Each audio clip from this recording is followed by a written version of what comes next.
আরে নামাজের সময় হয়ে গিয়েছে, জলদি করে চালু করে কাজ করতে হবে। সকল কাজ তো করে ফেলবো একদম, একটা কাজও বাকি রাখবো না।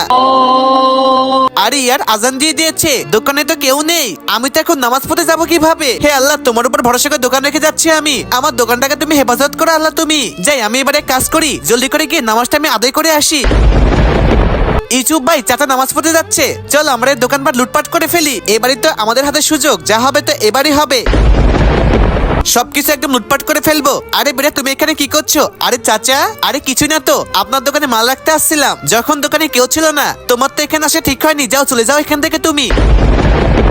আরে আজকে তো মরতে মরতে বেঁচে গিয়েছিলাম ভাই। এই দুটি ছবির মধ্যে তোমার কোনটি ভালো লেগে থাকে সেটার জন্য ভিডিওটাকে লাইক, চ্যানেলটাকে সাবস্ক্রাইব করে দাও, আর তুমি এক নাকি 2 কমেন্ট করো। আরে চাচা, আপনি এখানে? তাহলে দোকানে কে ছিল? চাচা, তুমি না নামাজ পড়তে গিয়েছিলে? নামাজ? তবে আমি দোকানে কাকে দেখলাম? আরে দোকানে তো কেউ ছিল না, আমি তো দোকানকে আল্লাহর উপর ভরসা করে রেখে গিয়েছিলাম।